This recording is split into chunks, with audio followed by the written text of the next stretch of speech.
சலங்கு பேய்னா பணக்காரங்களுக்கு பயம் பார்ட் 3. சலங்கு பேய பணக்காரங்க கிட்ட இருந்து வாங்கின பணத்தை ஏழைங்களுக்கு கொடுத்த பிறகு ஏழைங்க அந்த பணத்தை வச்சு ரொம்ப சந்தோஷமா வாழ்ந்துட்டு இருப்பாங்க. இன்னொரு பக்கம் திருப்பதி அவங்க பொண்ணாகிய லாவண்யாக்கு ஸ்ரீனுன்ற பையனுக்கு கொடுத்து கல்யாணம் பண்றாங்க. ஸ்ரீனு வீட்டோட மாப்பிள்ளையா வந்து அவங்க கூடவே இருப்பாரு. இன்னொரு பக்கம் பணக்காரங்க ஊர்ல நடந்துட்டு இருந்தா கூட ஏழைங்க கண்டுக்க மாட்டாங்க. அதே மாதிரி சில பசங்க சலங்க சத்தம் பண்ணி அவங்கள பயமுறுத்துவாங்க. அதுக்கப்புறம் அவங்க சிரிப்பாங்க. அதனால அவங்க எல்லாருக்குமே ரொம்பவே கோவமா இருக்கும். ஆனாலும் பேய் பயத்தால அவங்கள எதுவுமே பண்ண முடியாது. அப்படி காலம் கடந்து போகுது. அப்படி இருக்கும் போது ஒரு நாள் எல்லா பணக்காரங்களும் சேர்ந்து ஒரு மீட்டிங் போடுறாங்க. ரங்கராவ், உண்மையா நம்மளால எதுவும் பண்ண முடியாதா? இப்படியே போச்சுன்னு வைங்க, அந்த பேய் வந்து நம்ம உயிரையும் கூட ஒரு நாள் எடுத்துட்டு போயிரும். அப்படி அவங்க பேசிட்டு இருந்த நேரத்துல ரங்காராவ் அவங்களுக்கு நடந்த அவமானத்தை யோசிச்சு ரொம்பவே கோவப்படுறாரு. சரியா அதே நேரத்துல ஒரு ஆளு இப்படின்னு சொல்றாரு. சரிதான், நம்ம ஊர்ல யாரோ ஒருத்தங்க பாம்பு கடிச்சு செத்து போயிட்டாங்களாமா, தெரியுமா? அத கேட்ட உடனே ரங்காராவோட மைண்ட்ல ஒரு ஐடியா வருது. இன்னொரு பக்கம் ஊர் ஜனங்க அவங்களோட வாழ்க்கைய ரொம்பவே சந்தோஷமா வாழ்ந்துகிட்டு இருந்தாங்க. அப்படி இருக்கும் போது திருப்பதி ஒரு நாள் தோட்டத்துல வேலை செஞ்சுட்டு இருக்கும் போது ரங்காராவ் அங்க போறாரு. அப்படி கோவத்துல இருந்த ரங்காராவ் வேலை செஞ்சுட்டு இருந்த திருப்பதிய விஷம் முள்ள கொண்டு போய் குத்தி அவனை சாகடிச்சிடுறாரு. அப்படி திருப்பதி ரொம்பவே கஷ்டப்பட்டு எரிந்து போறத பார்த்து ரங்காராவ் ரொம்பவே சந்தோஷப்படுறான். அதுக்கப்புறம் இந்த பணக்காரங்க ஏழைங்கள அதே விஷம் முள்ளு குத்தி சாகடிக்க ஆரம்பிக்கிறாங்க. ஆனா ஜனங்க மட்டும் இது எல்லாம் பாம்பாலதான் நடக்குது அப்படின்னு நம்பிக்கிட்டு இருந்தாங்க. ஆனா அவங்க என்ன பண்றதுன்னு தெரியாம ஒரு நாள் லக்ஷ்மிய உதவிக்காக அவங்க எல்லாருமே கூப்பிடுறாங்க. அப்ப அந்த பேய் கொஞ்ச நேரத்திலேயே அவங்க எல்லாரும் முன்னாடியோ வந்து நிக்குது. என்னாச்சு? என்ன பிரச்சனை? எதுக்காக கூப்பிட்டீங்க? இந்த ஊருக்கு மறுபடியும் ஏதோ பிரச்சனை வந்துடுச்சு. ஆமாமா, கொஞ்ச நாளாவே நம்ம ஊர்ல நிறைய பேரு பாம்பு கடிச்சு செத்து போறாங்க அப்படின்னு நடந்தது எல்லாம் சொன்ன உடனே அப்ப அந்த பேய் அவங்க எல்லாருக்கும் தைரியம் சொல்லுது. அப்புறம் அணில இருந்து அந்த பேய் அந்த ஊருக்கு காவல் காக்க ஆரம்பிக்குது. மறுபடியும் சலங்கு பேய் திரும்பி வந்துடுச்சுன்னு தெரிஞ்சுக்கிட்ட அந்த பணக்காரங்க எல்லாருமே மறுபடியும் அந்த விஷ முள்ள குத்துற தைரியம் பண்ண மாட்டாங்க. ஆனா ரங்காராவ் மட்டும் எதுக்குமே பயப்படாம மறுபடியும் அவனோட வேலைய பண்ணிக்கிட்டு இருப்பான். அப்படி ஒரு நாள் ராத்திரி தனியா வீட்டுக்கு போயிட்டு இருந்த வயசான தாத்தாவை பார்த்த ரங்காராவ் எப்படியாவது அவரை சாவடிக்கணும்னு நினைக்கிறான். அப்புறம் ரங்காராவ் அந்த தாத்தா பின்னாடியே அவருக்கு தெரியாம நடந்து போறான். அப்படியே கொஞ்ச நேரத்துல அமைதியா இருக்க அந்த இடத்துல சலங்கு சத்தம் கேட்க ஆரம்பிக்குது. அப்படியே அந்த ரங்காராவ் பயந்து போய் திரும்பி பாக்குறான். அப்ப அவன் பின்னாடி அந்த சலங்கு போய் நின்னுக்கிட்டு இருக்கும். அப்படி அங்க ஒளிஞ்சிட்டு இருந்த ஜனங்க எல்லாருமே வெளியே வராங்க. எனக்கு தெரியும்டா ரங்காராவ், இதெல்லாம் உன் வேலைதானு. உன்ன மாதிரி ஆளுங்க உயிரோடவே இருக்க கூடாது. அப்படி அந்த பேய் ரங்காராவ கோவமா அடிச்சுட்டு அங்க எழுந்து காலை பிடிச்சு அவனை இழுத்துட்டு போகுது. எப்படியோ பிரச்சனை தீந்துச்சு அப்படின்னு சொல்லி ஜனங்க ரொம்ப சந்தோஷப்படுறாங்க. அதுக்கப்புறம் மறுபடியும் ஜனங்க ரொம்பவே சாதாரணமான வாழ்க்கை வாழ ஆரம்பிக்கிறாங்க. ஆனா அந்த நாட்கள் அவங்களுக்கு நிரந்தரம் கிடையாது. ஏன்னா மறுபடியும் இன்னொரு பிரச்சனை ஒண்ணு வருது.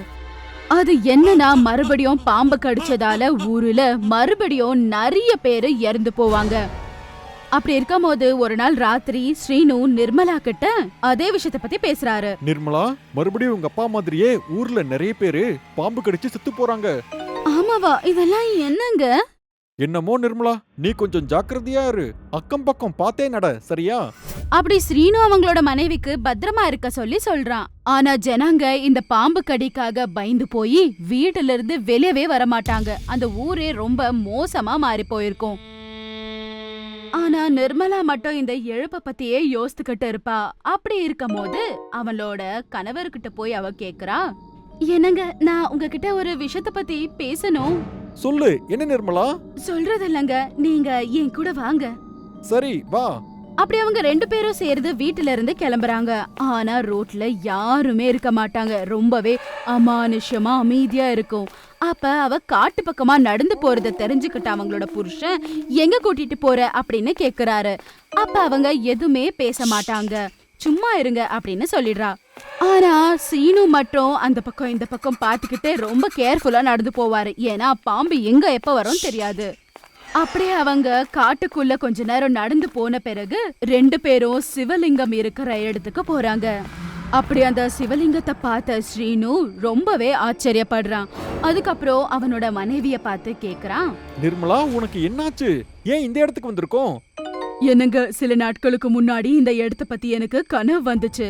அந்த கனவுல ஒரு பாம்பு இந்த சிவலிங்கத்துக்கு பூஜை பண்றத எனக்கு தெரிஞ்சது. பாம்புன்னு கேட்ட உடனே அவன் ரொம்பவே பயப்பட ஆரம்பிக்கிறான். அதுக்கப்புறம் அந்த விஷயத்துல கோவப்பட்டு அவளை திட்டி அங்கிருந்து உடனே கூப்பிட்டுட்டு போயிடுறான். அப்படி வீட்டுக்கு வந்த பிறகு ஸ்ரீனு அவளோட மனைவி கிட்ட சொல்றான், உனக்கு ஏதாவது பைத்தியம் முடிச்சு போயிடுச்சா நிர்மலா? இந்த சிவலிங்கம் பத்தி என்ன? என்னங்க, இந்த ஊர்ல நடக்கிற சாவுக்கும் அந்த சிவலிங்கத்துக்கும் ஏதோ கனெக்ஷன் இருக்குன்னு எனக்கு தோணிக்கிட்டே இருக்குங்க நீ என்ன பேசுறன்னு எனக்கு ஒண்ணுமே புரிய மாட்டேங்குது அப்படின்னு சொல்லிட்டு ஸ்ரீனு அங்கிருந்து கிளம்பிடுறா. அன்னைக்கு ராத்திரி இருட்டான பிறகு நிர்மலா ரொம்ப ஆழ்ந்த தூக்கத்துல இருப்பா. அப்படி ஸ்ரீனு வீட்டுக்குள்ள நடந்துகிட்டு இருப்பாரு. அதே நேரத்துல அவங்க மனைவி ஜோரா கத்த ஆரம்பிக்கிறாங்க. அப்ப உடனே ஸ்ரீனு ரொம்பவே பயந்து போய் நிர்மலா கிட்ட ஓடி போய் அவளை எழுப்புறாரு. ஆனா நிர்மலா ஸ்ரீனுவ பார்த்து ஜோரா அழ ஆரம்பிக்கிறா. என்னாச்சு நிர்மலா? எதுக்கு நீ அழுதுட்டு இருக்க? அப்ப எதுக்கோ பயந்துட்டு இருந்த நிர்மலா பயத்துல இருந்து வெளிய வந்து, உங்களை பாம்பு கடிச்சிடுச்சுங்க, எனக்கு ரொம்ப பயமா இருக்கு. நிர்மலா, என்ன பாரு, நான் நல்லாதான் இருக்கேன், நீ எதுக்கும் பயப்படாத அப்படின்னு ஸ்ரீனு அவளுக்கு தைரியம் சொல்றாரு. ஆனா அவங்க அப்பா இறந்து போனதுல இருந்து நிர்மலா இப்படிதான் பண்ணிக்கிட்டு இருக்கா. இதுக்கப்புறம் அவ என்னெல்லாம் பண்ண போறாளோ அப்படின்னு யோசிச்ச அவங்களோட கணவர் மறுநாள் காலையிலேயே ஊருக்கு வெளியே இருக்க ஒரு சாமியாருக்கிட்ட கூட்டிட்டு போறா. அவர்கிட்ட போன உடனே அவங்க சொல்றாங்க, வணக்கம் சுவாமிஜி. என்ன ஸ்ரீனி, இவ்ளோ தூரம் வந்திருக்க? ஏதாவது முக்கியமான விஷயமா? ஆமாய்யா, எங்க பிரச்சனைக்கு நீங்க தான் ஏதாவது தீர்வு சொல்லணும்யா. கவலைப்படாதப்பா, உனக்கு என்ன பிரச்சனைன்னு கொஞ்சம் விவரமா சொல்லு. அப்ப ஸ்ரீனு அந்த ஆளுகிட்ட நடந்த எல்லா விஷயத்தையும் சொல்றாரு. அப்படியே நிர்மலாக்கு வர கனவை பத்தி, அப்புறம் ஊர்ல பாம்பு கடிச்சு செத்து போற ஜனங்களை பத்தியும் அவரு சொல்றாரு. அத கேட்ட உடனே அவரு அவங்களோட பாட்டிய பத்திக்கான கதைய கேக்குறாரு. அப்ப நிர்மலா அவர்கிட்ட என்ன சொல்றானா, எனக்கு வர கனவுக்கும் என்னோட பாட்டிக்கும் என்ன கனெக்ஷன் இருக்கு? நீங்க எதுக்காக என்னோட பாட்டிய பத்தி கேக்குறீங்க? அதே நேரத்துல பாம்போட சத்தம் உங்களுக்கு கேக்குது. அப்ப அவன் பயந்து போய் பாம்பு எங்கேயாவது இருக்கான்னு தேட ஆரம்பிக்கிறான். ஸ்ரீனு, என்ன அந்த சிவலிங்கம் இருக்கிற இடத்துக்கு உடனே கூட்டிட்டு போய் காமி. சரி, வாங்க போலாம். அப்புறம் அவங்க 3 பேரும் சேர்ந்து அங்க இருந்த சிவலிங்கத்துக்கிட்ட போறாங்க. அப்பா அவரு அந்த சிவலிங்கத்தை பார்த்து ரொம்பவே ஆச்சரியப்படுறாரு. அந்த நேரத்துல அவரு வாயில வார்த்தை கூட வரல. சுவாமிஜி, சுவாமிஜி, இந்த தப்ப யாருப்பா பண்ணது? ஒரு பெரிய தப்பு நடந்திருக்கு. என்னாச்சு? நீங்க எதை பத்தி பேசிக்கிட்டு இருக்கீங்க? அதோ அங்க இருக்கிற சிவலிங்கத்தோட பாம்பு தலைமையில இருந்த அந்த நாகமணி காணோம். அதை யாரோ திருடிட்டு போயிட்டாங்க. அதனாலதான் இதெல்லாம் நடந்துகிட்டு இருக்கு. அப்படி சிவலிங்கத்தை பத்தி சொல்லிக்கிட்டே இந்த சாவு இன்னும் ஜாஸ்தி ஆக போகுது அப்படின்னு சொல்றாரு. அப்ப நிர்மலா ரொம்பவே பயந்து போய், ஆனா எனக்கு எதுக்காக இந்த பத்தி கனவு வருது? அந்த பரமசிவன் தான் எல்லா மக்களுக்கும் இந்த விஷயம் தெரியணும்னு கனவுல வந்து சொல்லியிருக்காரு. மறுபடியும் அந்த நாகமணி மட்டும் சிவலிங்கத்தோட கழுத்துல இல்லன்னு வையே, ஊர் மொத்தம் நாசமாயிடும், தெரிஞ்சுக்கோங்க. அது எல்லாமே கேட்ட உடனே நிர்மலா ஆச்சரியப்படுறா.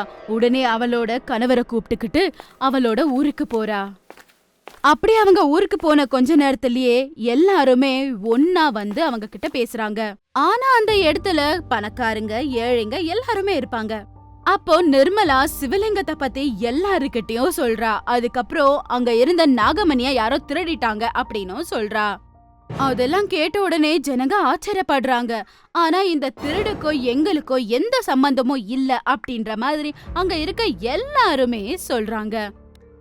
என்ன பண்ணணும் அப்படின்னு புரியாத நிர்மலா அங்கிருந்து கிளம்பி வீட்டுக்கு போயிடுறா. அதுக்கப்புறம் அன்னைக்கு ராத்திரி ஆனதோ எல்லாரும் தூங்கிக்கிட்டு இருந்த நேரத்துல நிர்மலா உட்கார்ந்து யோசிச்சுட்டு இருப்பா. அதுக்கப்புறம் அவளும் தூங்கிடுறா. சரியா அர்த்தராத்திரி நேரத்துல நிர்மலாக்கு ஏதோ கனவுகள் வருது. அப்புறம் அவ சடனா தூக்கத்துல இருந்து எந்திரிச்சிடுறா. அதுக்கப்புறம் தூங்கிக்கிட்டு இருந்த அவளோட கணவரை எழுப்புறா. அப்ப என்ன ஆச்சுன்னு அவன் கேட்டதும் அதுக்கு நிர்மலா, என்னங்க, எனக்கு மறுபடியும் கனவு வந்துச்சு. அப்படியா? அந்த கனவு என்ன நிர்மலா? அந்த நாகமணிய திருடினது ரங்காராவுங்க. ஆனா அத கேட்ட ஸ்ரீனு ரொம்ப ஷாக் ஆகுறான். ஏன்னா ரங்காராவ் இப்ப உயிரோடவே இல்ல. ஆனா ரங்காராவ் திருடின அந்த நாகமணிய எப்படி கண்டுபிடிக்கிறது அப்படின்னு அவங்க 2 பேரும் யோசிக்கிறாங்க. இந்த விஷயத்துக்கான சொல்யூஷன் என்ன அப்படின்னு தெரிஞ்சுக்கணும்னா வெயிட் பண்ணி பாருங்க.